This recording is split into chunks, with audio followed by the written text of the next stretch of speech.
Hello lovely folks, welcome back. This is part 2 of the Folklore of Dinner time. It's a gloriously sunny day, so I'm feeling good vibes. However, you might hear some screaming and crying in the background because it's such a lovely day. Next door's kid is out and they have daily meltdowns, so I promise you I'm not murdering anybody in a basement in the background or anything like that. It's next door, I swear. So, bread, eggs, milk and butter, always a staple on my shopping list and probably some of yours too. So I won't wax philosophical about how easy we have it today or how easy these things can be to get a hold of. But obviously in the past there was a lot more work put into getting these food items and of course a lot more superstition. Take bread, for example. Bread back then was much more of a staple food than it is now, and it would have been a lot healthier to eat.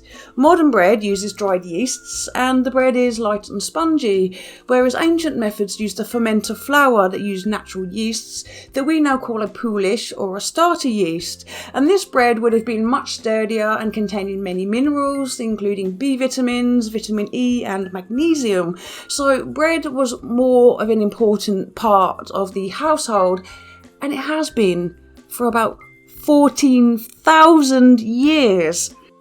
There is much Christian influence in many of the bread superstitions, and many housewives would make the sign of the cross over the loaves before baking. This would prevent mischief from devils, witches or fairy folk. Now, bakers in Scotland would make the sign of the cross over their tools, and for much the same reasons, rendering any nightly preternatural visitors unable to cause harm to their livelihoods. It's fine, I will just raise a hailstorm instead then. No crops, no bread. Now, if you, like me, as a small girl, feared getting hairs on your chest from eating your crusts, hide them under something. Don't throw them into a fire, because both burning a loaf that's baking and casting leftover bread into a fire is seen as feeding the devil. I suppose the modern equivalent would be charring your toast in the toaster. So, no scraping the burnt bits off, that is Satan's toast now. Now how this even works I don't know, but when you're taking your loaf out of the oven, make sure you do not cut or pierce the loaf, but break it instead.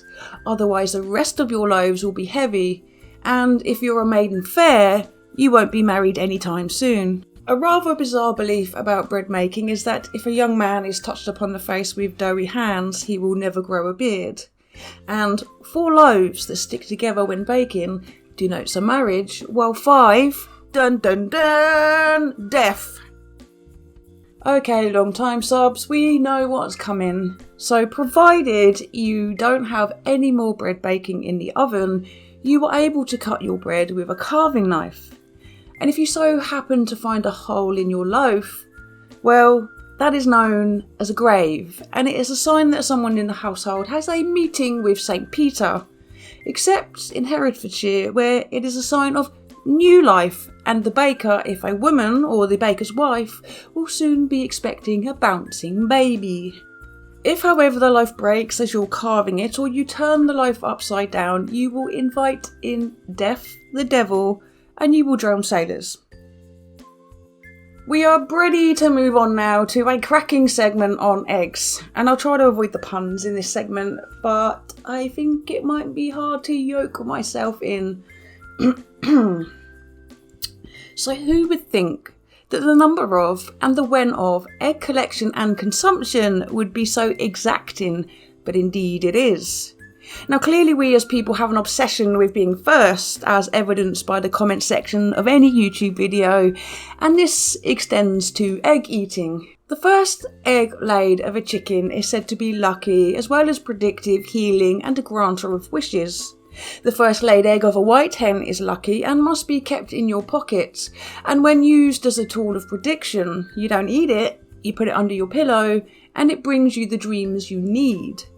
The first laid egg of a black hen, when eaten, will prevent fever for the year, while the first laid egg of a brown hen will grant you wishes. However, of course, the inverse is true for the last egg to be laid that day. Often the last egg laid will be very small and round, and these were known as cock's eggs, though this does not mean that the cockerel laid the egg, but what will emerge from the egg is a cockatrice. A cockatrice is a mythological beast that is lizard-like with features of a cockerel. These eggs were never brought into the house, for it was believed that the devil had a hand in their creation, and so instead they were lobbed over houses, barns, or left shoulders. They would also have their contents blown out and the shells burned. Though, it is unlucky to burn any normal eggshells, as this will prevent the chickens from laying any eggs the next morning.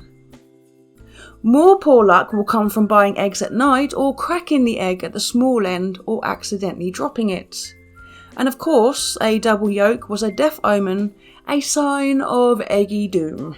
I love eggs, but the worst thing about them is whatever dishes they've been on or you've cooked them with, when you're washing them in the washing bowl, you get that awful, dump, wet dog smell. Oh, no, I'm not talking about it. Lastly, and probably the most exciting of them all, is that empty eggshells are the favourite haunts of both witches and the fairy folks. They like to utilise them as boats, and so when you're finished eating a boiled egg, the shell must be crushed into dust or a hole put into the bottom to prevent any supernatural shenanigans. This just sounds like fun spoiling to me. If you could shrink yourself down to the size that would fit into an eggshell and go boating, wouldn't you do it? Yes, I bloody well would.